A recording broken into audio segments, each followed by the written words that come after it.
Ipswich on the River Orwell, county town of Suffolk and still a port, although now outstripped in size by the huge container terminal downriver at Felixstowe.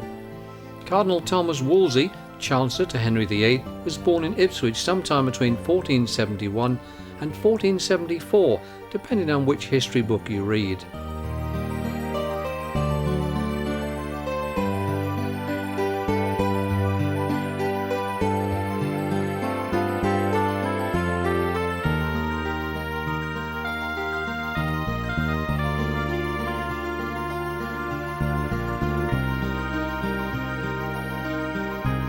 Until the Orwell Bridge was built in 1982, all traffic had to go through Ipswich, causing much congestion.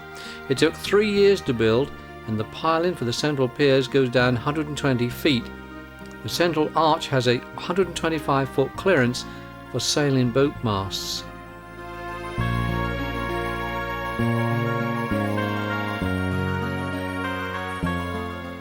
The busy A14 carries road traffic between Felixstowe and the Midlands.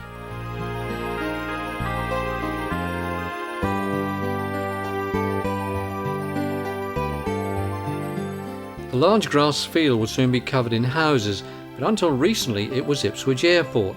It was opened by the Prince of Wales in 1930 and closed by Ipswich Borough Council in 1996.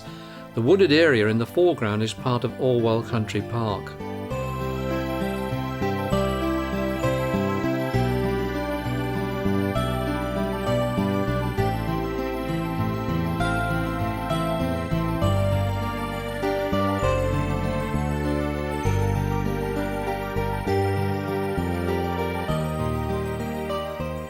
The land between the road and the river was originally salt marsh. It was claimed for summer grazing by building a river wall. This wall now provides a footpath for much of the Orwell's length.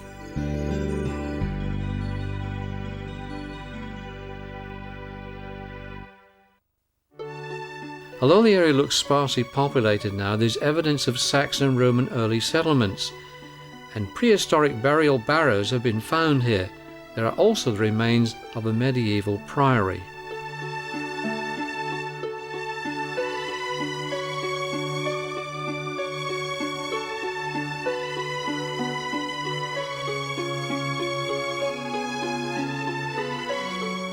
Deer roamed the land surrounding the imposing White House of Orwell Park, where Admiral George Vernon once lived. His nickname was Old Grog, on account of the material called grogren, for which his coats were made. To combat drunkenness in the Navy, he ordered that the daily rum ration was to be watered down.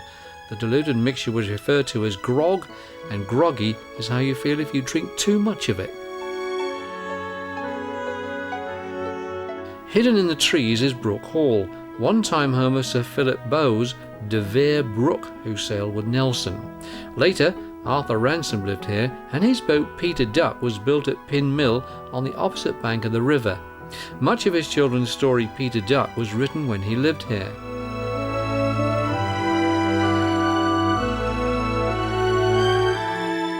The village of Levington is famous for its research laboratories which develop garden composts. It's hard to picture that in previous centuries trading barges sailed up the muddy Levington Creek.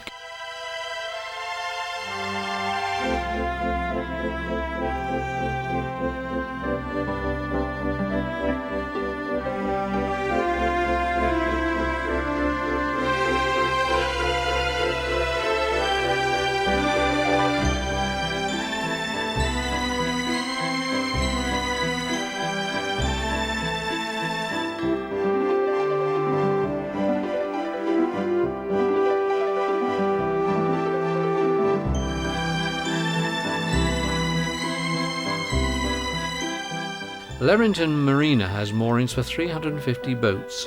Each summer, thousands of craft cross the North Sea from Holland and Germany and further afield to cruise in the picturesque river estuaries of Suffolk and Essex.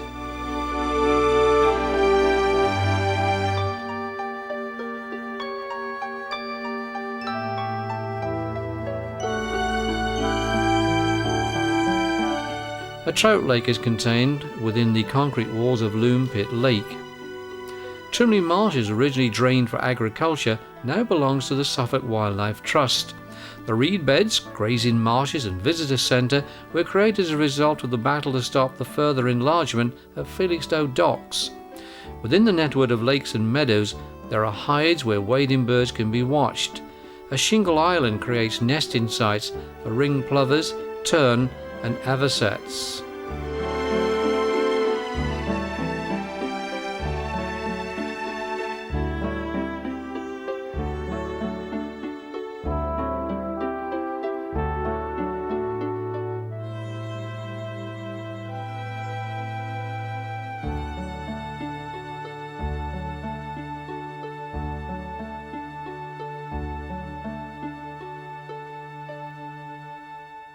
Felixstowe is the largest container port in the UK, handling 35% of all container cargo.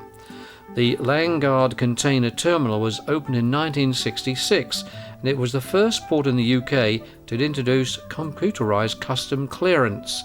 Today, it handles 2 million containers every year. The port of Felixstowe was begun in 1875 by the Felixstowe Railway and Pier Company. The dock basin was dug out in 1882. During World War I, it was requisitioned as a Royal Navy destroyer and minesweeper base, and in the Second World War was used for motor torpedo boats and as a base for air-sea rescue. Seaplanes based at the Felixstowe Air Station were moored at the floating dock and jetties from 1913 until the base closed in 1963. The Schneider Trophy teams formed here from 1927 to 31. The race was for the fastest seaplane on a closed circuit.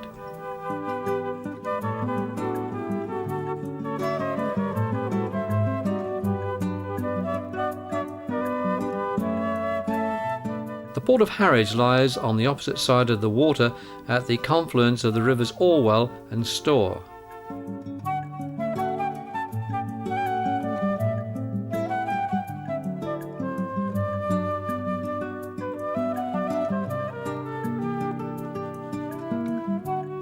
The white horseshoe-shaped building is Landguard Fort, a fortification since the reign of Henry VIII.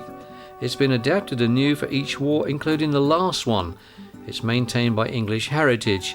The white mast is the port radar.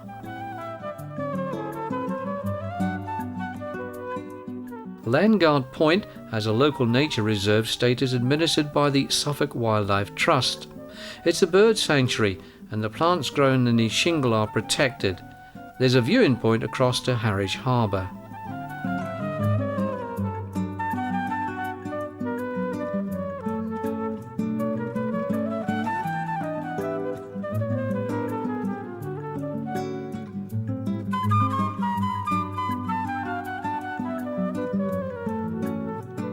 The beach is the start of the Suffolk coastline.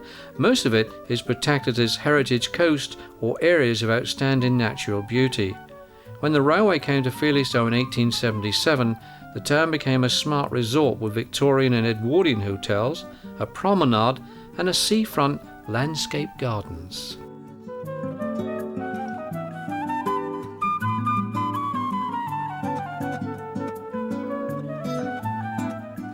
The The Martello Tower, one of a string between Seaford in Sussex and Aldeburgh, stands on the wireless green where a Navy telegraphy station stood in World War I.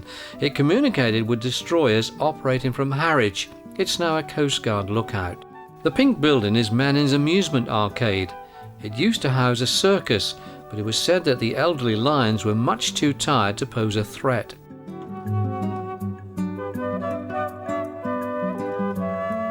The Marina Centre is opposite the truncated pier. The pier was at one time the second longest pier in England. Along its 3/4 of a mile ran a railway to meet trippers arriving by steamer from London and Great Yarmouth. Among the large houses along the front was Beach House, where Mrs. Simpson stayed during Edward VIII's abdication crisis. In Felixstowe, she's gone down to posterity in the Mrs. Simpson's tea rooms.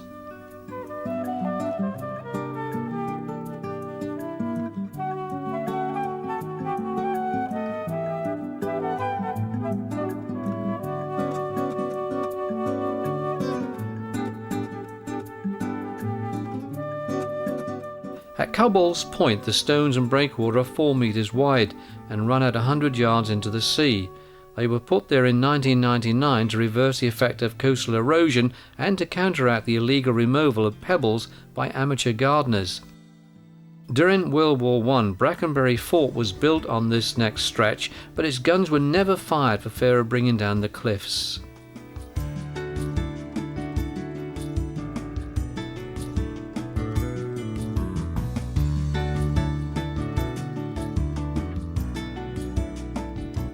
The River Deben is on the horizon, with the Martello Tower near its entrance. The Deben leads to Woodbridge, whose famous tide mill harnessed the power of the tide to grind grain. The entrance to the river, Woodbridge Haven, has to be recharted every year because the sandbanks shift. A river pilot can be called upon to help any sailor unfamiliar with the entrance.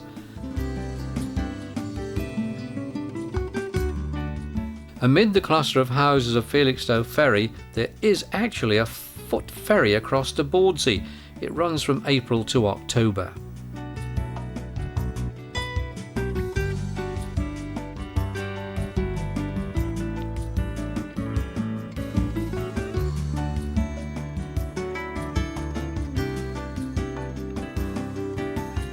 Bordsey Manor was acquired by the Air Ministry in 1936. Here, Sir Robert Watson Watt led a top-secret team in developing the first air defence radar warning system. On this site stood the mast of his home chain towers. The receiver towers were made of wood and the transmitter towers of steel. There's only one remaining. As part of the same project, there were also transmitter towers at Orford Ness. Bloodhound missiles were parked here in the late 1970s.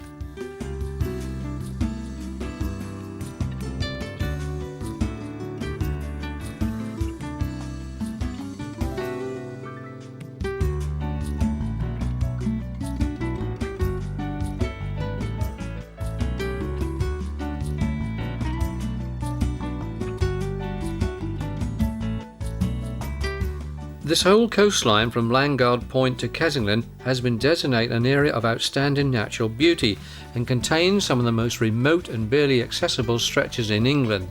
The Suffolk Coast Heritage Path runs 40 miles to Lowestoft.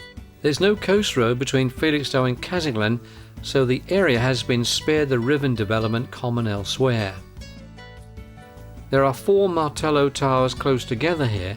They got their name from the watchtower of Martella Point in Corsica. The tower had proved resistant to Royal naval attack.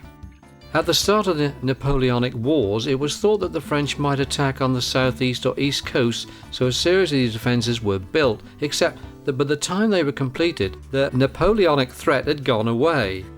Each one contained 750,000 bricks and proved very difficult to demolish, so they stayed. Afterwards, some of them were occupied by excisemen in the hope of catching some of the hundreds of smugglers who had worked the Norfolk and Suffolk coasts.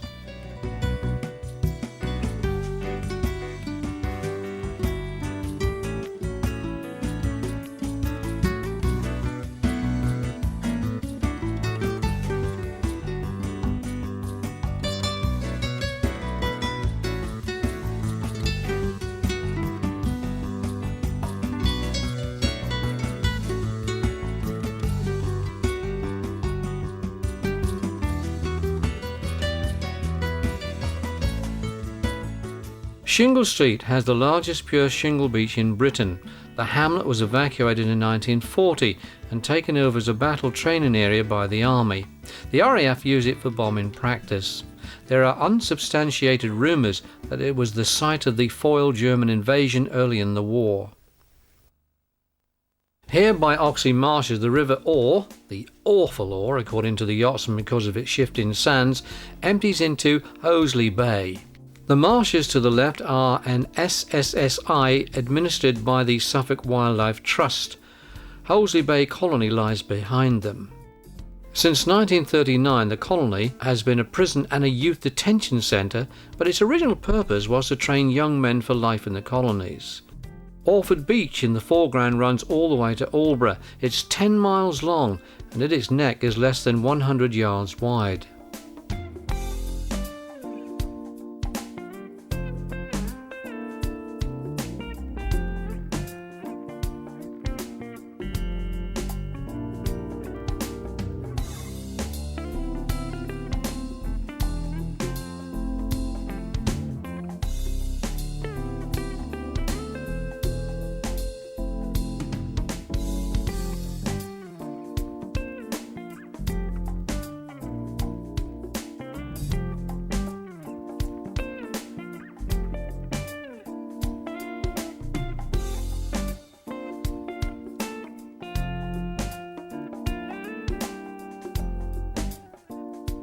Dove Point, the southernmost tip of Havergate Island. The island is now a National Nature Reserve, made famous because this was the first place in Britain where, in 1947, avocets returned to breed. Now there's a colony of 85 to 90 pairs. Here the Butley River, famous for its oysters, joins the Orr. It's difficult to believe now, but in the 1800s a family lived here on the island and watered their cattle in the brackish pools.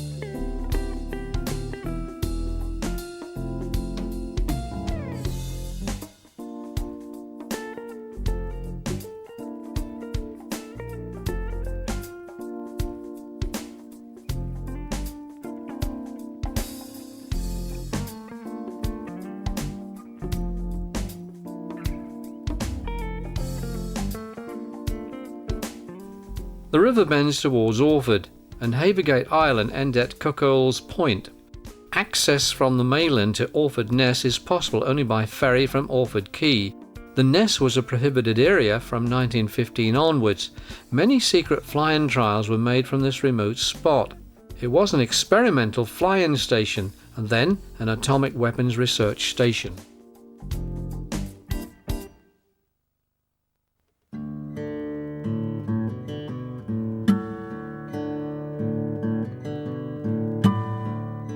Among these buildings are the so-called pagodas, which house the laboratories of the Atomic Weapons Research Station. The moonscape was made by bomb and shell craters. 379 bombs and shells were recovered, and 180 live ones were destroyed on site. The area has now been made safe. It has been scanned to a depth of 35 feet. The site is now owned by the National Trust, and visiting is permitted.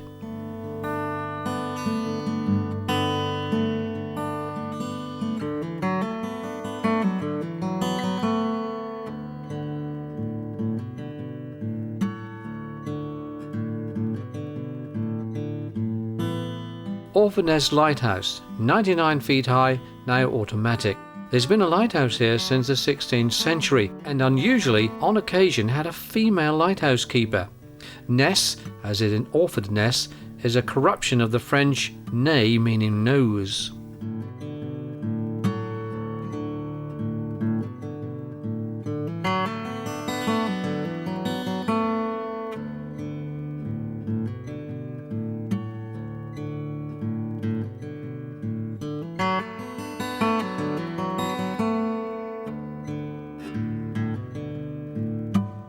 The masts coming into view are today used by the BBC for the external broadcasting service to Europe. Placed in a radial pattern, they originated in the Cobra Mist era. Cobra Mist was an Anglo-American initiative of 1971, an installation to detect and track aircraft and missiles during the Cold War. It was officially designated as a radio research station. At that time, a high wire fence surrounded the masts.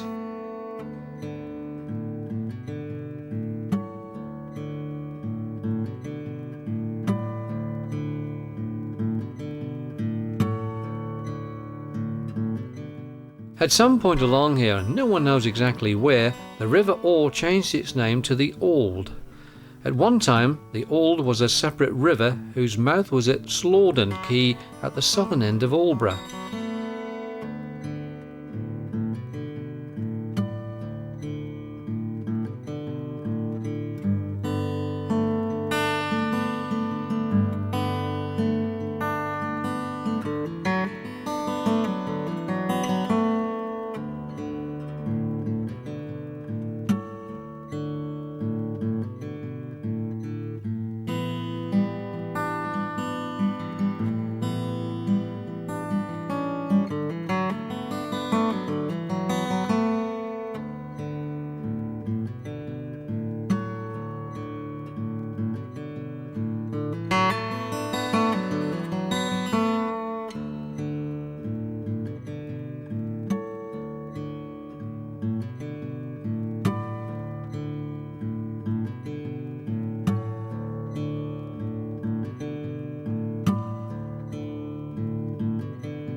The most northerly Martello Tower now providing holiday accommodation. The river makes a sharp turn northwestward up to Snape, where the Maltings have been turned into the magnificent internationally famous concert hall. Slaughden Quay, with its sailing clubs, is all that's left of a village which has now been lost to the sea. Aldeburgh was once a thriving port, but half of the town has been washed into the sea over the centuries. Benjamin Britten lived here. There's a very recent and controversial memorial to him on the beach. Designed by Maggie Hamblin, the shell-shaped structure stands at the north end of the town, not far from his one-time house.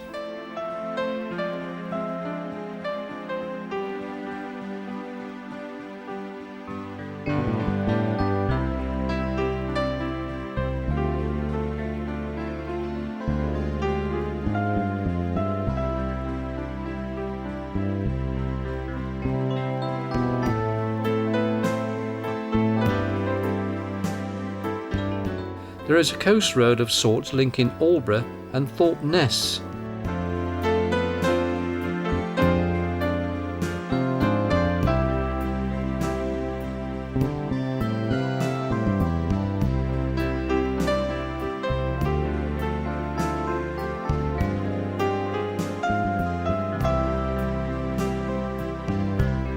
Thorpe Ness is a curious mock Tudor fairy tale holiday village begun in 1910.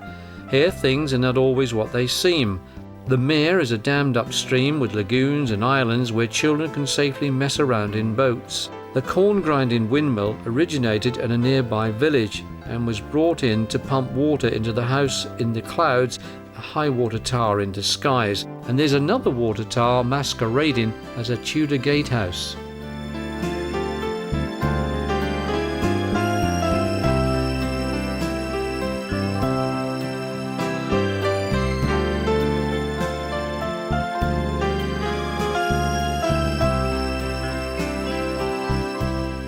Here's the Ness of Thorpe Ness. It used to be more prominent, but constant scouring has diminished it.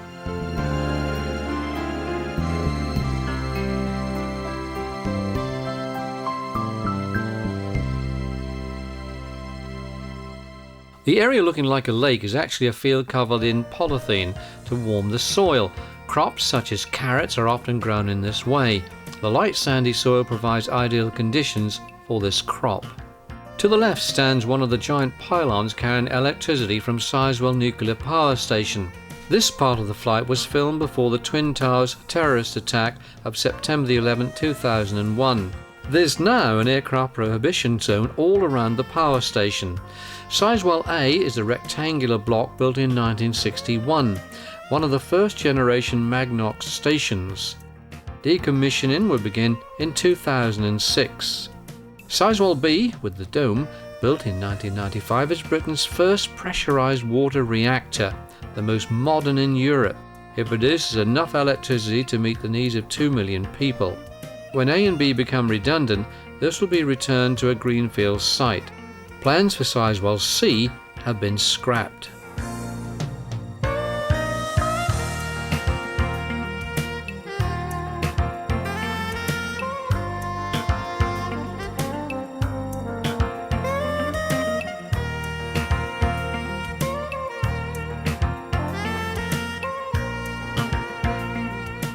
Goose Hill is part of the Dunwich Forest and now an area devoted to walks and mountain bike trails.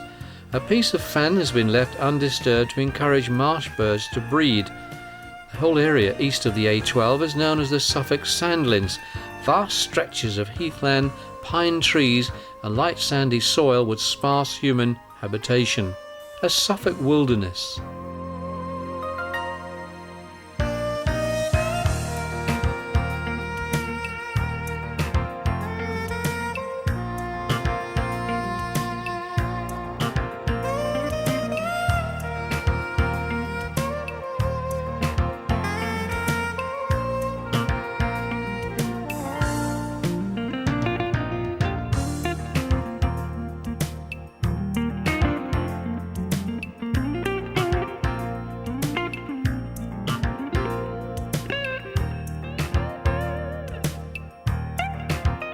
The sluice marks the mouth of the diminutive River Minsmere and beyond it, the RSPB's Minsmere Reserve. Created in 1947 from grazing marsh, it requires the same conditions as the nuclear power station, a quiet position at the coast, of poor agricultural value and away from a large town. A well-managed wetland is the most prolific of all environments and producing a healthy variety of birds, animals and plants.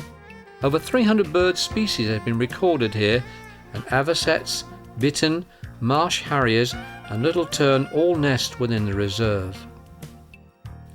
The Coast Guard cottages on the cliff top can be rented for holidays from the National Trust. There's also an observation room facing out to sea and a tea shop, without which no National Trust property would be complete. Forestry Commission land stretches into the distance. Coastal erosion has been slowed on this part of the coast by the appearance in the 1920s of the Dunwich Sizewell sandbank. The presence of the sandbanks all along the Suffolk and Norfolk coasts makes this a treacherous waterway and the scenes of many shipwrecks, often only a few hundred yards from the beach.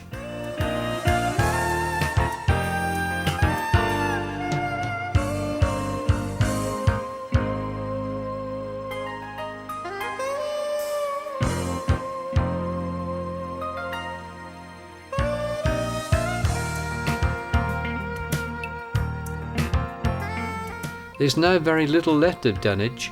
Most of it has been lost to the sea. The ruins of the Franciscan friary are a remnant of a once prosperous port and town. The Romans built a harbour here. Domesday Book mention an annual tax of 68,000 herrings, and King John granted the borough a right over the wrecks on its shores in return for an annual payment of 6,000 eels. 4 successive churches, the last one in 1919, have been washed away. Dingle Marshes have the largest freshwater reed beds in Britain, the reeds of a very high quality and a commercial crop. The marshes themselves are managed by a partnership between the Suffolk Wildlife Trust, the RSPB and English Nature. The area has SSSI status and is a National Nature Reserve.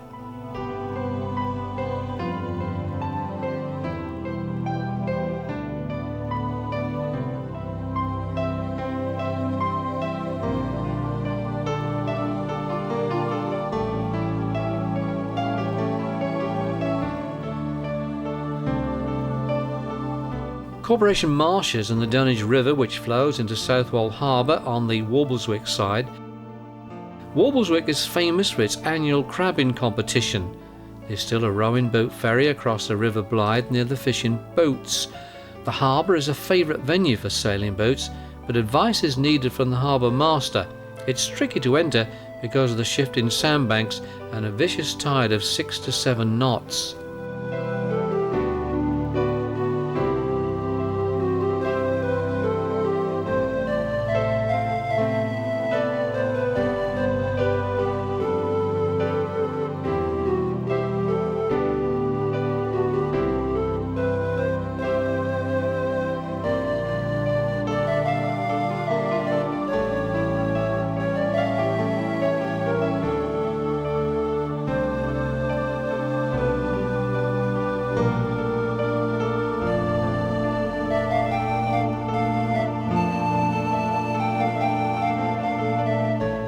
In 1672, the inhabitants of Southwold stood on the cliff top to watch 71 ships fighting the Dutch at the Battle of Sole Bay. It was England's first threat of invasion since 1066. There are cannon lined up still on the open space of Gun Hill. Between the church and the lighthouse stands Adnam's Brewery. The beach huts at the foot of the cliff cost more to buy than a modest house does in some parts of the country.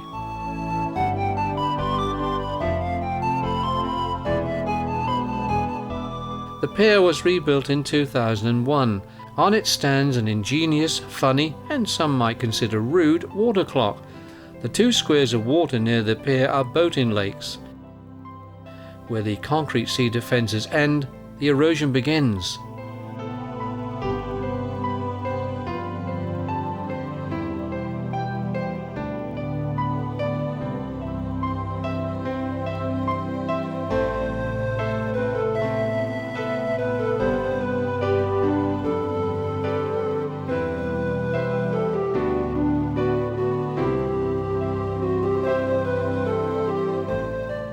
Curiously named Eastern Bavents. A tun was Old English for an enclosure, and here was the eastern enclosure belonging to Thomas de Bavon from Normandy. Longshore drift blocked several harbours along this coast, and all that is left of one Viking harbour is Eastern Broad. 12th century rudders have been found in it, preserved by the water.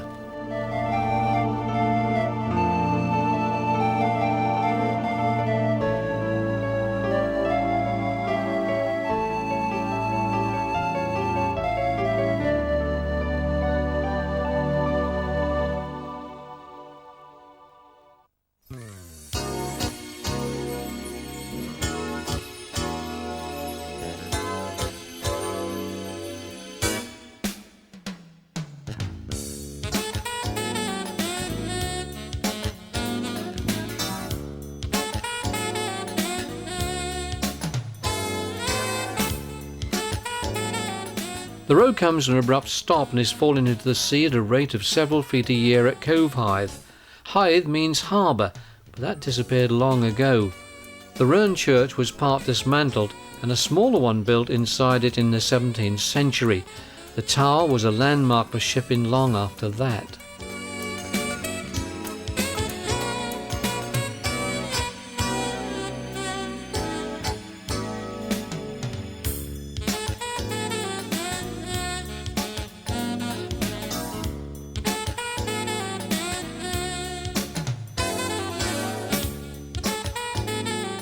Benwick Broad is in the care of Suffolk Wildlife Trust.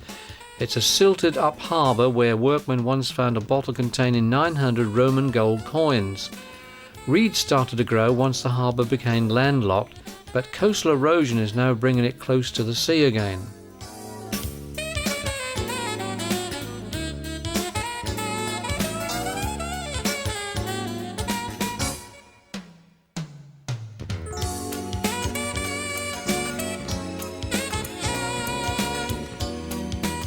Benwick pits from which gravel was extracted to build the World War II airfield at Ella near Beccles.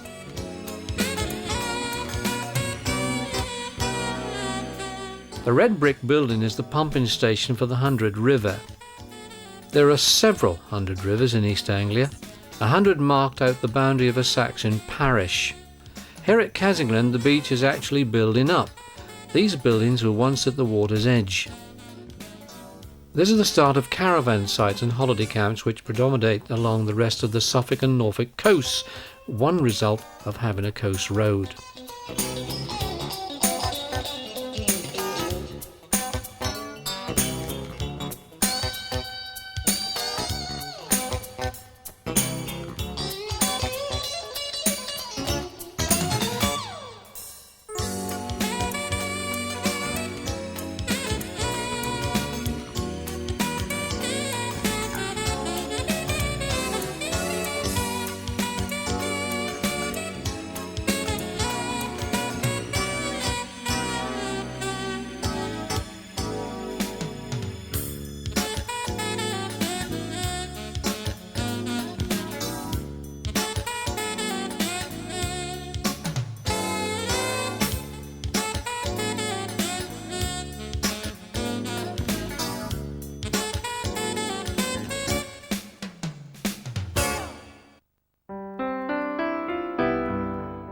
Pakefield Holiday Village opened in the 1920s.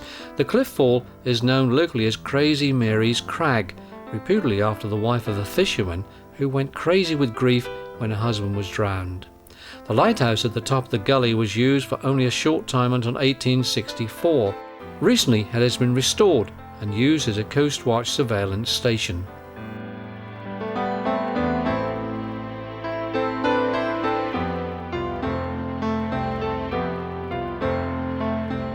The large open space is the former Army Rifle Range.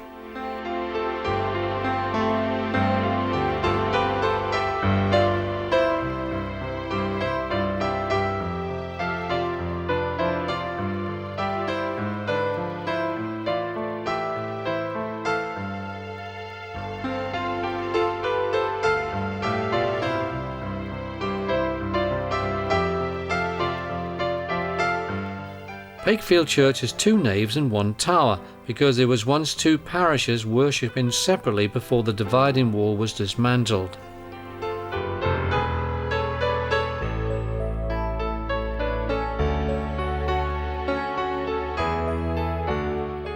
The Fisheries Laboratory was formerly the Grand Hotel with additions.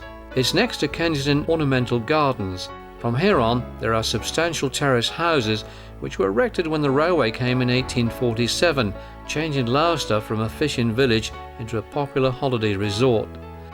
The tall grain silo in the background is in Lake Lothian near the exit to the sea. Claremont Pier and Gardens were built in 1903. Many of the houses along the esplanade are now hotels and guest houses. East Point Pavilion is a visitor attraction built in the style of the Victorian Edwardian Winter Gardens. It's next to Lowestoft's outer harbour. The South Pier houses the lifeboat station. The harbour is man-made, and several attempts were begun from 1820 onwards until the shingle bank finally was cut through in 1840. The harbour contains the Waveney and Hamilton docks and the fish market. Nest Point, known also as East Point, is the most easterly place in England. The former fishing village of historic importance was allowed to be demolished to make way for these industrial units. All that remains are the poles on which fishing nets were hung to dry. They are in the green spaces below the high light, still operational, which stands amid the trees. The Maritime Museum below the light displays relics of numerous shipwrecks, many caused by shifting sandbanks along this dangerous coast. There used to be a second lighthouse, the Low Light, near the museum.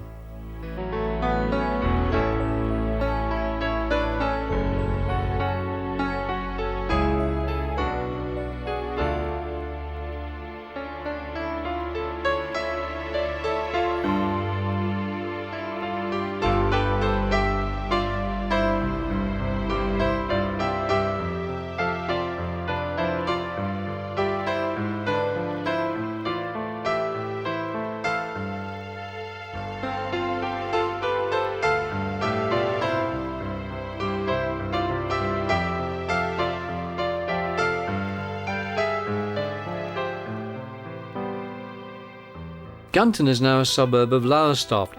Pleasurewood Hills theme park is in the background. There's the remains of a forest here, and most of it now under the sea. There's also a lane called Tramps Alley, where horses get nervous and skittish if made to go along it.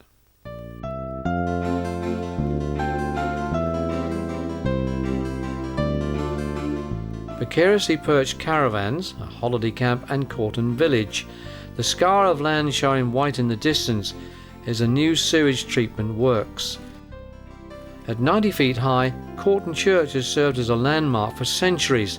There's recent subsidence on the cliff.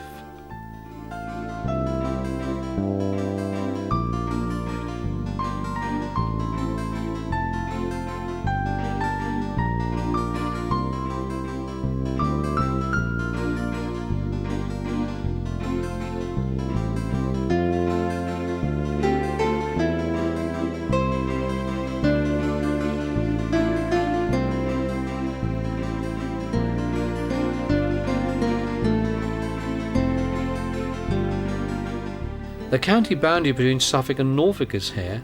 Until a few years ago, Hopton was in Suffolk until the boundaries changed. The enclosure contains a wartime radar installation, now dismantled. Hopton was a fishing village until the holiday camps came. The church burned down in 1865 and sensibly was rebuilt further inland. There's a huge rusty anchor in the old churchyard. Salvaging anchors was a lucrative sideline for the beach companies. They trawled the seabed with a line between two boats to pick up stray anchors. This practice was called anchor swiping. They were then sold to the Admiralty. Gorleston Golf Course marks the end of holiday camp development until the far side of Great Yarmouth.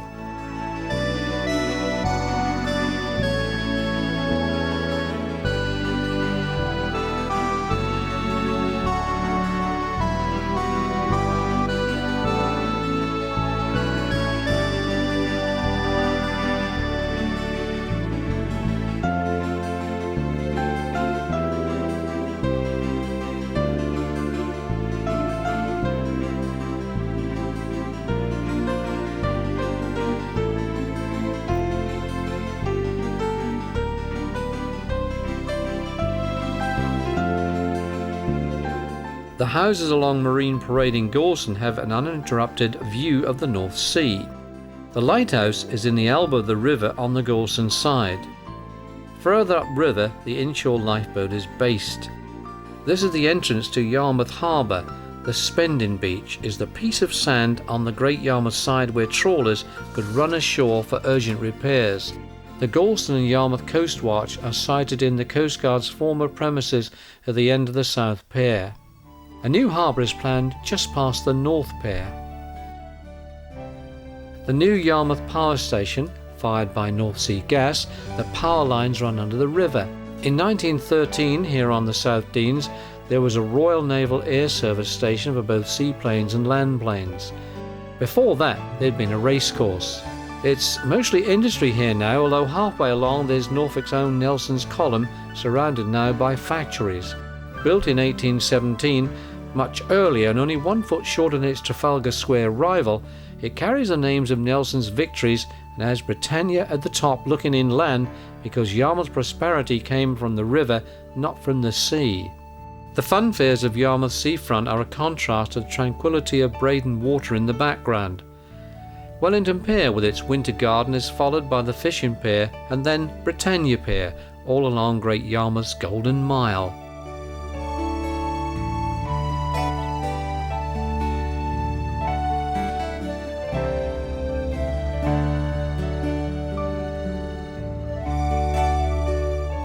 North Dean dunes are roped off while the terns are nesting there each year. The high white bulk of Caister Water Tower on a clear day is visible for miles both on land and at sea.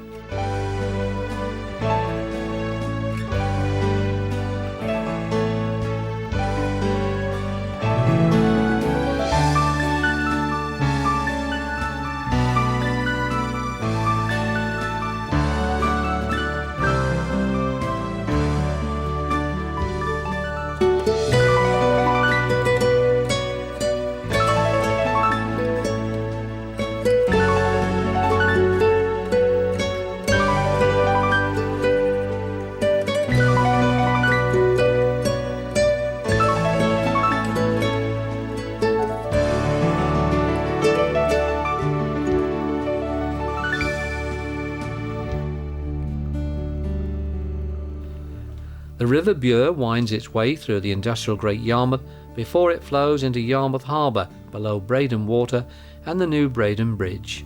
This is where the Broads meet the sea.